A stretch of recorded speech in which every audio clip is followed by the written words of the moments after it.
to Sonder Sisterhood. We are doing a weekend live today, and we are finishing up our current book club uh, selection, our current book club selection, which is F It, Be at Peace with Life Just As It Is by John C. Parkin. We have done lives on level 1 or section 1 and level 2 or section 2 of this book. And today we are bringing it home with the third section of this book. And just as a recap, this is a book, again, about how to be at peace with life just as it is. And he describes or conceptualize this attainment as going through 3 different levels. And the first level he conceptualizes as I'm stressed and I don't feel peaceful.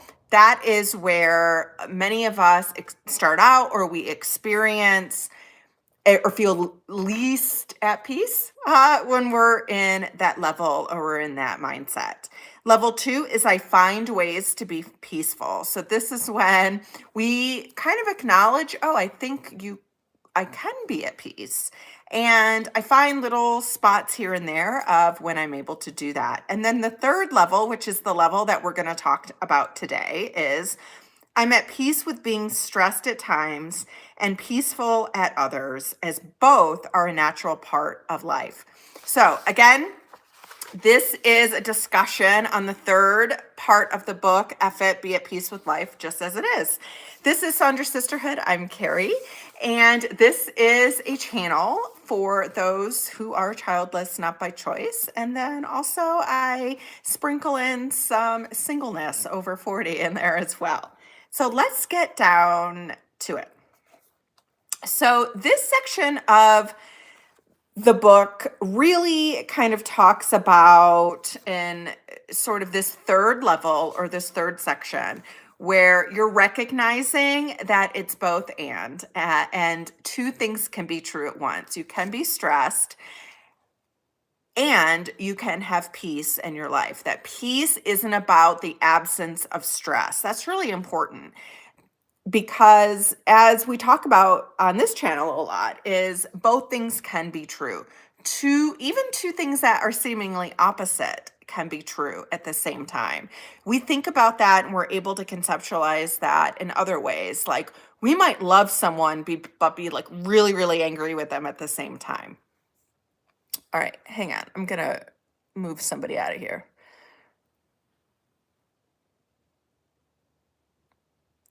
Okay. The other thing that I wanted to talk a lot about in this book and in this chapter, you'll hear me kind of bring forward some of the themes that I'm recognizing a lot. And one of the themes that you'll hear me recognizing a lot is this idea that being at peace with life just as it is may come from radical acceptance. You know, as my work as a therapist, I think about radical acceptance through the modality of DBT, which has some roots in Hinduism. And it's not about just sort of, accepting something because I feel powerless and whoa hum, I can't do anything about it. But it's just radically accepting something is what it is. So then we can accept it and move on to our next piece. Hi there, how are you? Why is everyone coming in saying shut up? Hang on, I'm just not gonna do that today. You came to me. I didn't come to you. You came to me. All right. So the first concept that he talks about in here is he really wants to emphasize that, okay, now we recognize that these 2 things can be true at once. So what are the things that we're going to say, quote, F it to? Hi there. Hi, everyone.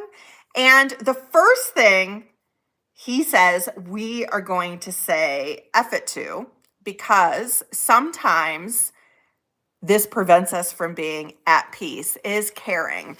And yeah, you're like, wow, what is life? How do we how are we meant to live through life if we don't care about anything? So let's sort of drill down into that a little bit more. But he says, and this is on page 151, again, the book, F It, Be at Peace with Life, Just As It Is.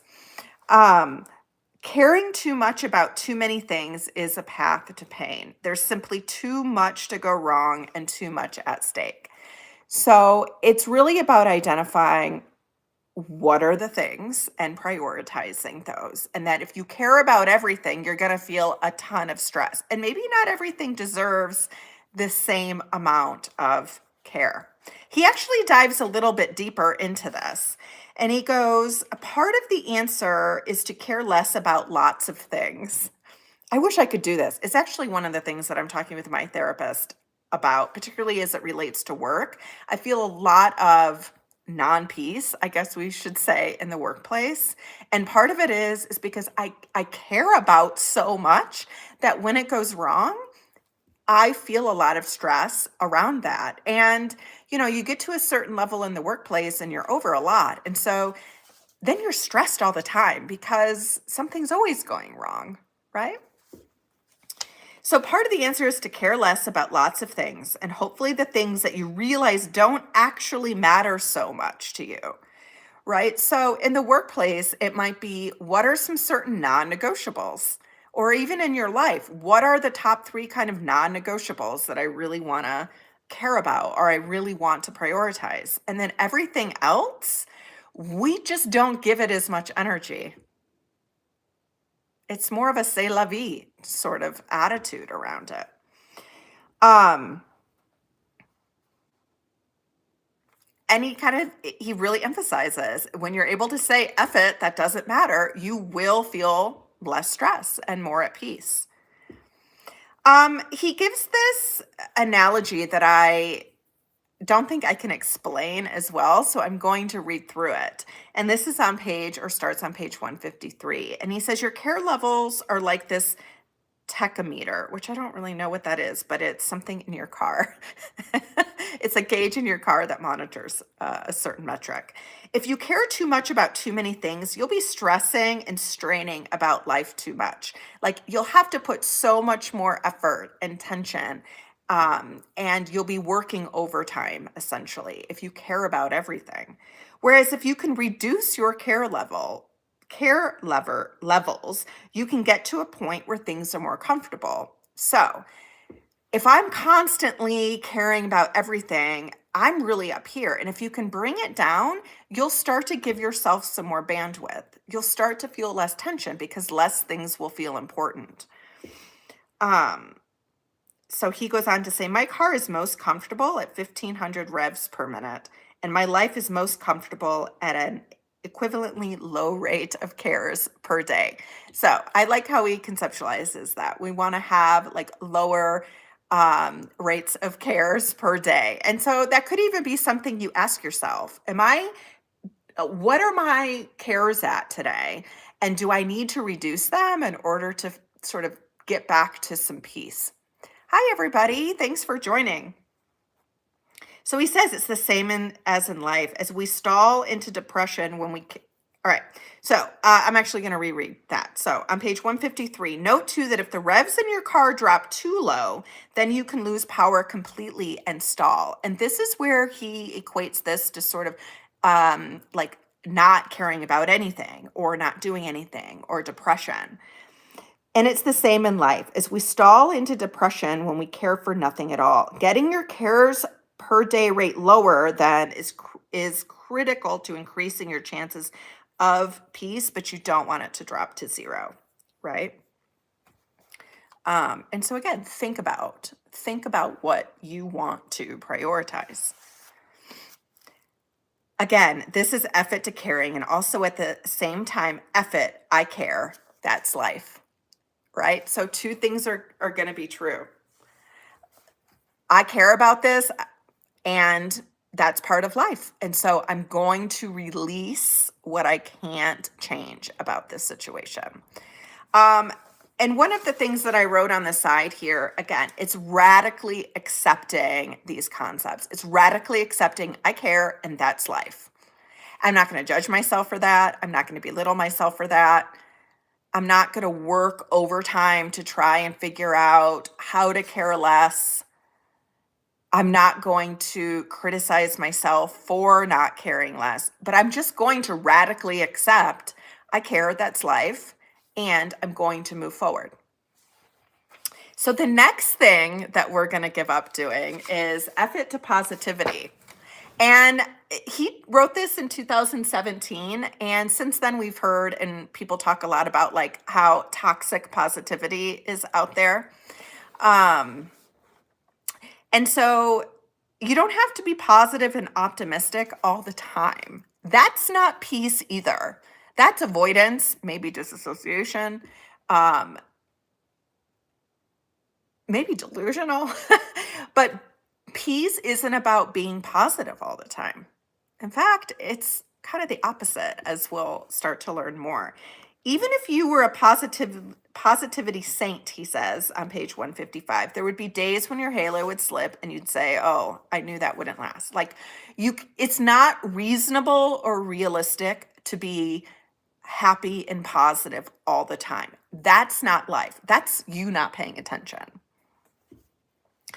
Um, so when you do start to feel the spectrum of feelings, which includes irritability or anger or grumpiness, don't resist that, he says, because it's more real and truthful to recognize what you're feeling.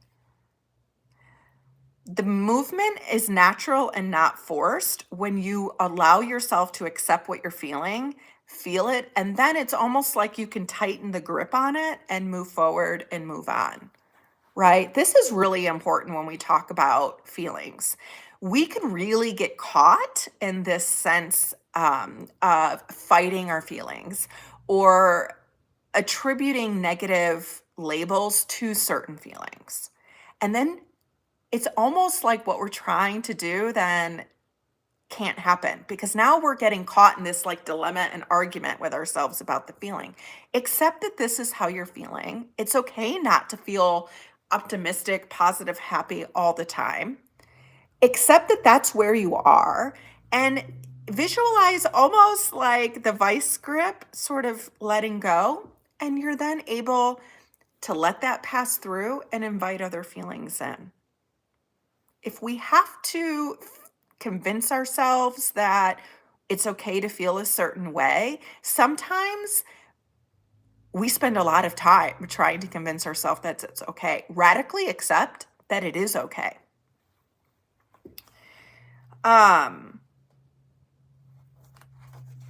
So the next thing is effort to being good.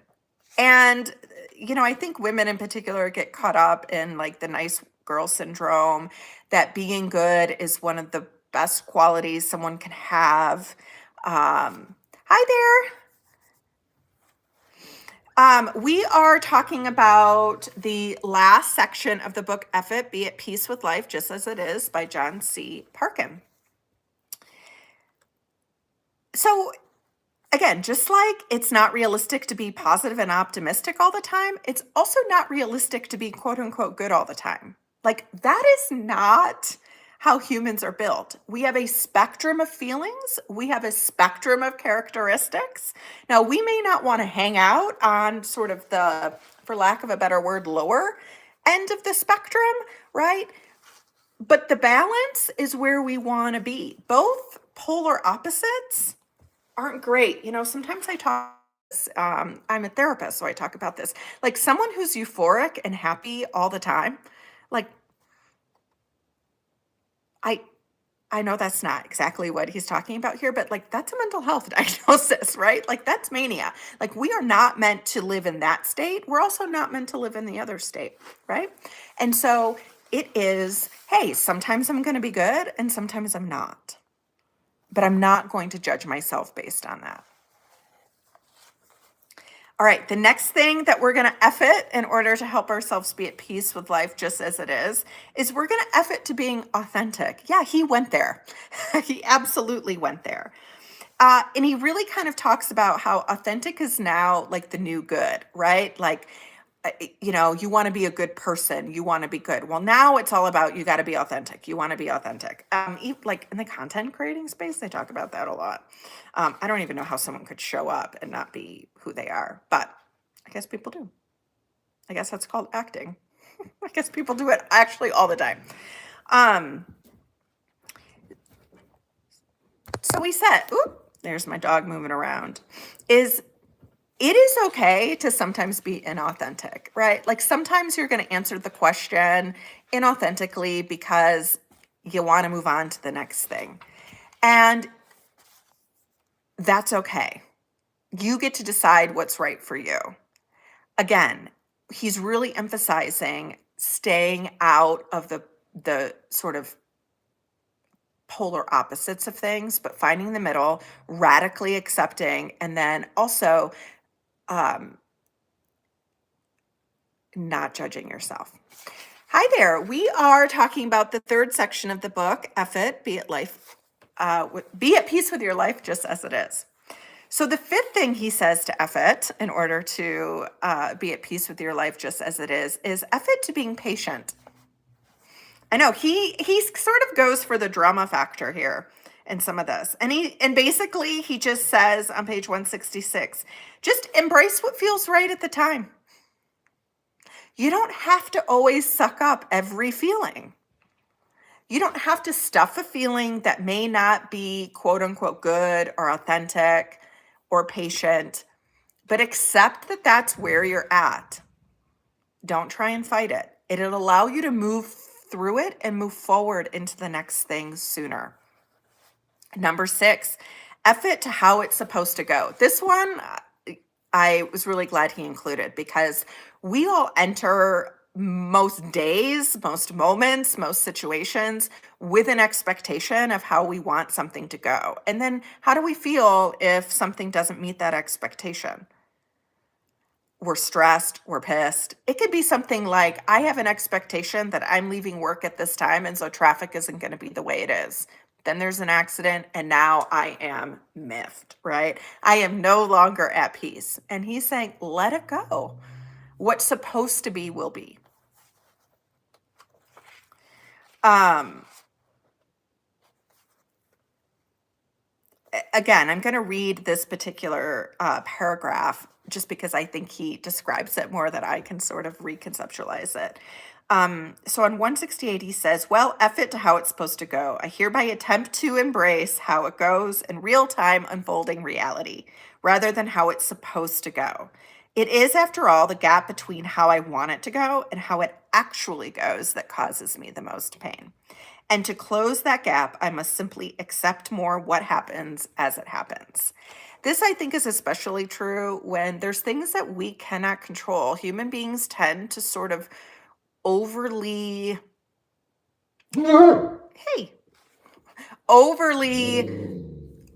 anticipate or overly count their ability to control something. And again, this also falls into radical acceptance.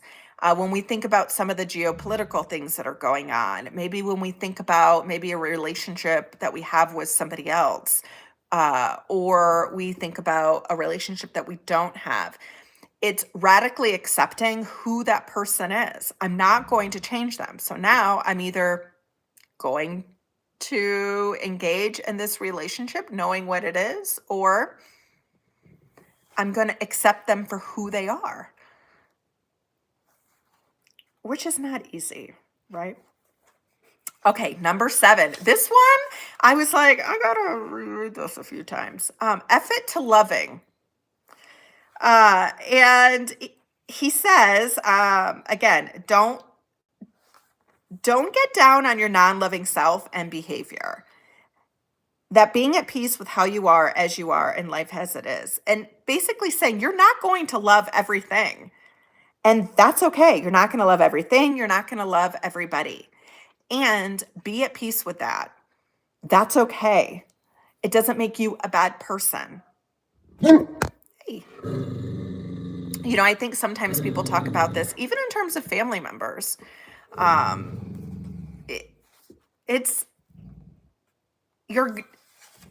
So here's how I other things. So I may be misremembering this a little bit, so I apologize if I am. But they talk about in the English language, there's essentially one word for love.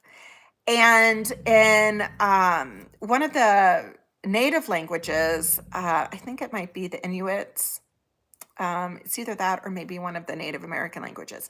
There's 141 ways to say the word love because it acknowledges, like, the way I love my dog is not the way I love this hoodie, right? But in the English language, we have that same word for it. And so it confuses love and that type of love. So, um, it's okay if you don't love something the same way, right? Like, I love my dog more than I love somebody else's dog. And I'm not going to judge myself for that. I'm going to be okay with that. All right, number 8, effort to loving yourself. The therapist in me is like, say what? And again, this is another one that I'm probably going to go back and reread. But ultimately, it goes back to radically accepting. And it's the realization that true love includes and even embraces the part of you that you don't love, right? Like, I might be overly critical. Well, I'm going to embrace that part too, right? Hi there. Because we all are complicated beings that have a spectrum of feelings, characteristics, and traits. And we may not love every part of ourselves, and that's okay. But let's accept who we are. Okay, number 9, effort to the linear process. This one I was really glad. Hi there, I'm from Colorado. We are talking about the 3rd section of the book, Effort, Be at Peace with Life, Just as It Is. So this is part of our book club series. So he goes through and he talks about these levels, right? Level 1, your stress. Level 2, you recognize that you can have moments of peace. And level 3 is the recognition that stress and peace coexist. And peace is about recognizing that fact, right? And the way he lays it out, he recognizes that I lay this out as if it's a 1, 2, 3, as if it's a linear process, and that we move through 1 through 2 through 3, and then sort of that's that. And this is the part of the book where he really emphasizes the fact that it's not always a linear process. It's a fluid process. You might go up and down in the process. You might have to re-practice this, remind yourself of this. And so I really appreciate that because I also think that's true with most things in life. There's very rarely like a period at the end of the sentence where it's like, okay, I'm done working on that. It's kind of like why in therapy, I'm like, why do we have episodes of care? Because it's about a fluid process that is ongoing. But we got to ask insurance companies. He also talks about moving through this process isn't just about having the knowledge, or he calls it wisdom attainment. It's about feeling it and internalizing it as well, which takes time, practice, ongoing things. And internalizing something, it's unlikely to happen in a really neat, clean 1, 2, 3 process. You're going to go up and down. And part of that is accepting that. If you feel like you've had a couple of weeks where you're like really feeling like you're able to kind of hang out on level 3, and then something happens and you feel like you're reverting back to level 1, that doesn't mean you failed. The process is meant to be a little up and down because these are hard concepts. So he says we're going to, it's about wisdom and feeling, right? Not one or the other. So on page 180, he says, awakening is not a linear process, as some people suggest it can be. He states, I have moments and periods of clarity, and when I do, I try to bring back some of what I've experienced into my everyday life. So we bring back the proof that helps us check ourselves before we wreck ourselves, helps us check our mindset, check our thought process, check our thinking. Which I appreciate. That's one of the things that helps me a lot is I'm trying to be intentional and mindful of what are my thought processes so then I can adjust them if I need to. It's interesting, like as a therapist, that I've talked about radical acceptance as being something that's very, that is a therapist. It's rooted in DBT, which is then rooted in Hinduism. And he brings that concept forward a lot in this book. The other thing and the other concept he talks a lot about is mindfulness, paying attention to how you're thinking and what you're thinking. Hi there, welcome. We're talking about the book F It, Be at Peace with Life, just as it is. We're talking about the third section today. So essentially distilling this book down into two concepts, three actually, I think I'm going to say. One is paying attention, being mindful of your thoughts, not judging yourself or being overly critical of those thoughts, and then radically accepting the fact that there's going to be multiple complicated feelings. It's not going to be all good or all bad. So it's radically accepting that you as a human being, your life is going to have stressors. It's going to have moments of peace. It's not all one or the other.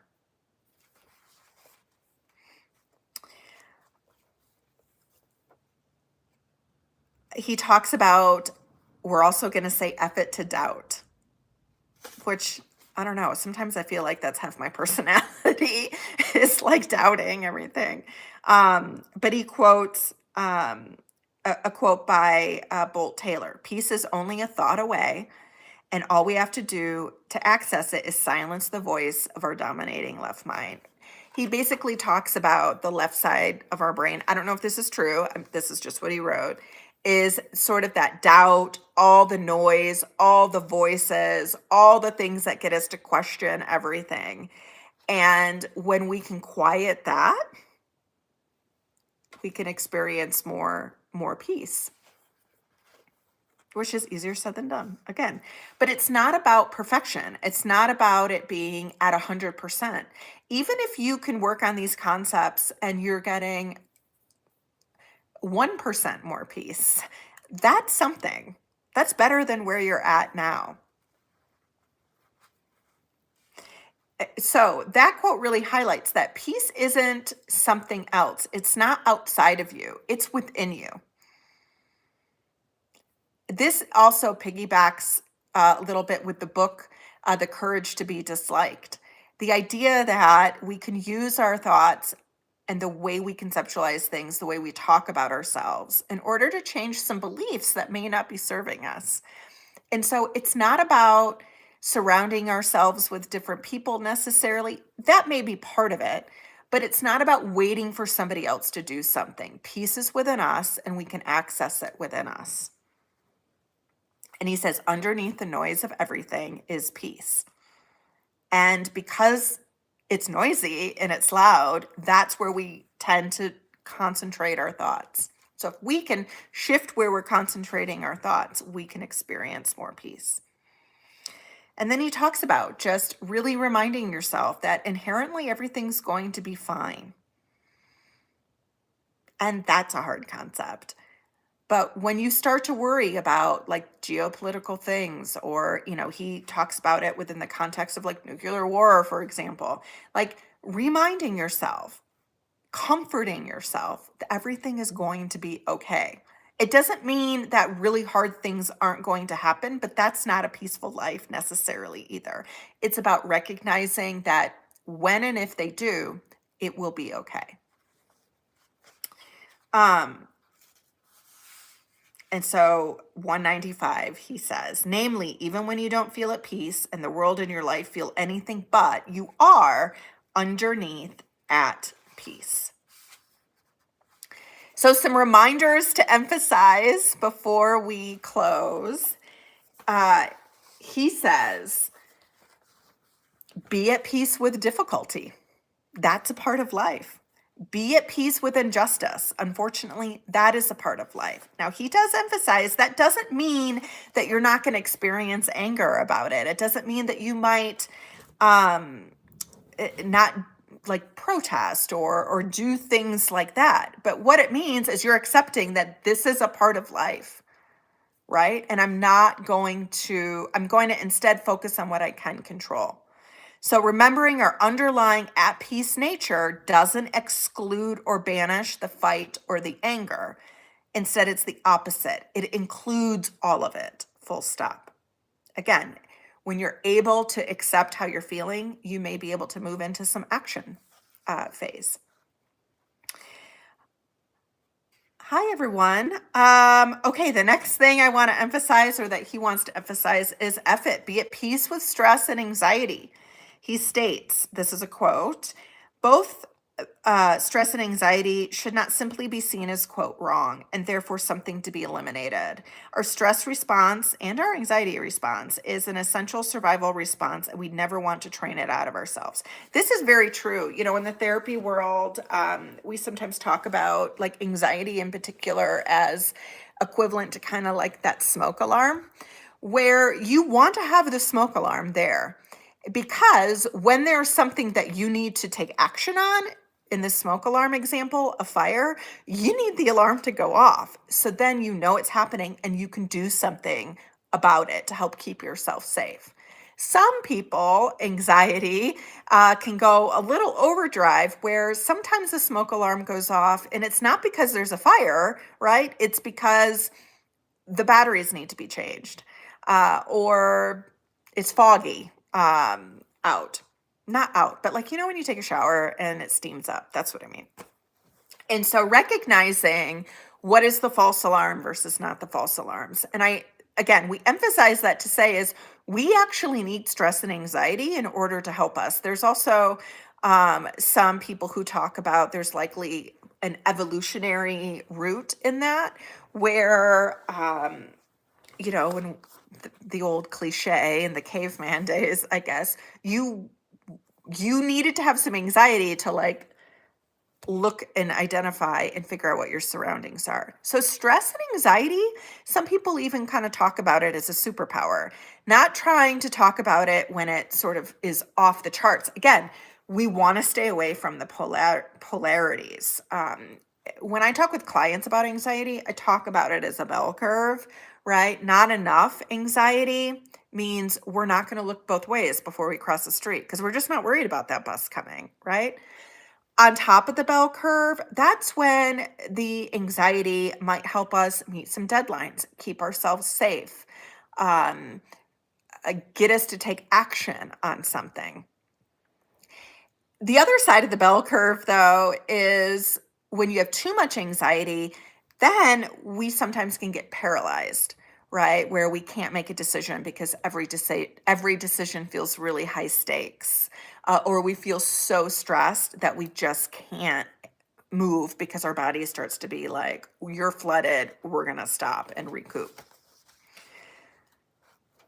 That was a little bit of a tangent, but I always like to sort of put that out there when we talk about stress and anxiety, because it's not about eliminating these things. And this book does emphasize that. It's not about eliminating all of those things. It's about leaning into it, recognizing it, paying attention to it, and then being able to move through it so we're not getting stuck in it.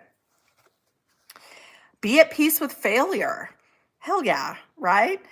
Success is the ability to go from one failure to another with no loss of enthusiasm, says Winston Churchill. He's got a lot of good quotes. Failure is how you move forward. There's even that quote, fail harder, fail faster, fail forward. I underlined this part in the book too. He says, but if you drop the underlying at peace level, there is no recognition of something as a failure at all. There's just life being lived and things being experienced.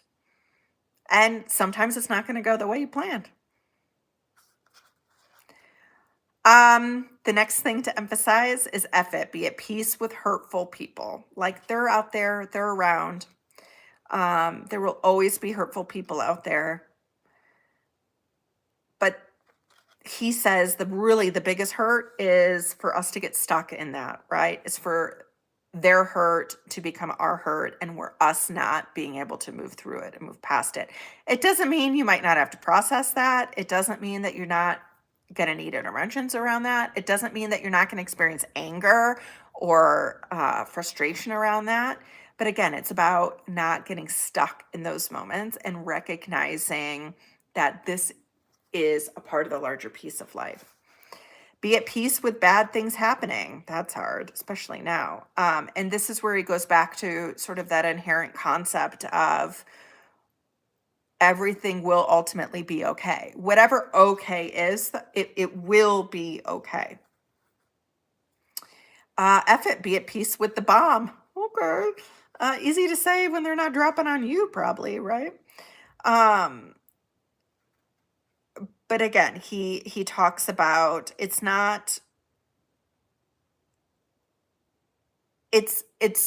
trying to rely back on this idea that ultimately everything will be okay.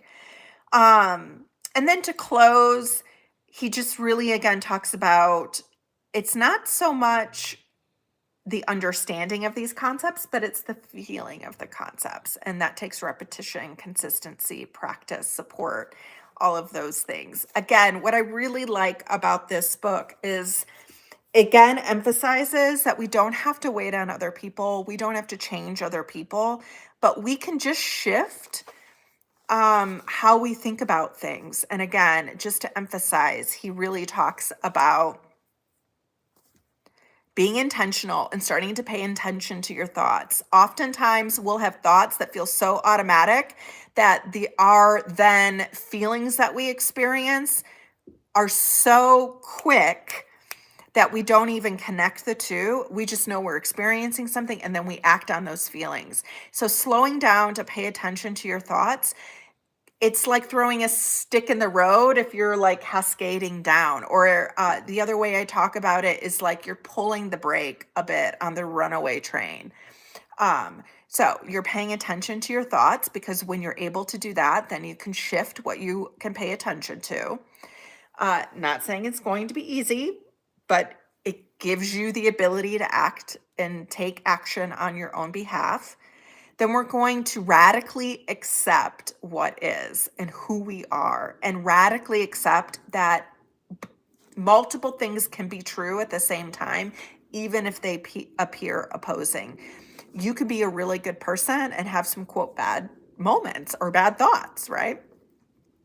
And those are these keys. We're going to recognize that peace isn't about the absence of negativity, the absence of doubt, the absence of stress, the absence of anxiety. That's not what peace is.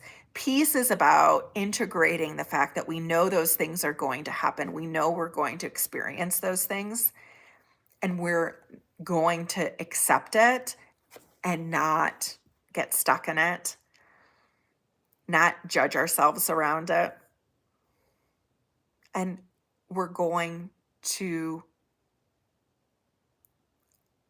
accept who we are and what's happening. The other thing that he talks about in terms of paying attention, it's not just paying attention to your thoughts, but it's also maybe paying attention to when you are experiencing less stress or more peace. What are you doing? Where are you? What are you thinking? How did you get there? And then we can try and replicate that. He talks a lot about if you're not paying attention to that, then you often don't know when it's happening, and then you don't know what it feels like. And it's hard to then go back to that state when you don't know that you're in it. So I really enjoyed this book. It was a really easy read, pretty quick read. And again, I'm a therapist, and so a lot of these concepts were familiar to me just through different like CBT, DBT modalities. But thanks for reading along. Let me know what you thought about the book in the comments below if you're watching this on the rewatch. And then I wanted to talk a little bit about the next book. We've been reading a lot of self-help books or nonfiction books, and this book was recommended to me by my therapist, actually. And so I want to start with I want to do a fiction book for our last book club of the year. It's called The Wedding People. There is some talk about like end of life planning, but not due to illness, I guess I want to sort of say. And so just maybe a trigger warning or something to be aware of. But I have heard that it's done really well, and it sort of uses dark humor to talk about a really difficult topic. And because ultimately this is about somebody who, as far as I understand it, is experiencing infertility and childlessness. So, and again, it's not sort of a dark thing, but the premise of the book, the way they get to the premise of the book, which is meeting a bunch of different people at a wedding, is she's having a hard time figuring out where to go next with life because of infertility, as far as I understand it, but I have not read the book. But this is what we're going to read next, and it'll likely be our last book of 2025. If you have other suggestions for 2026, let me know. I know there were some books that I had planned on getting to that we just didn't get to, so I might move those into the next year. Also, if you are childless, not by choice, and thinking, oh shit, the holidays are coming up, this is a hard time of year. Coping with the Holidays When You're Childless, Not by Choice, a guided workbook for emotional support and self-care, is on Amazon. And I'm really proud of this one. I think it has a lot of really practical action steps that you can take if you are wanting to have a plan for the holiday. And then, I love a good coloring book, and Not Less for the Holidays is also out on Amazon. Tried to make it really inclusive as well, and looking forward to hearing what you guys think about these. We'll do some lives of coloring and chats using that coloring book. All right. Well, I hope you guys enjoyed the book as much as I did, and let me know in the comments below. Thanks for joining today. Have a good one.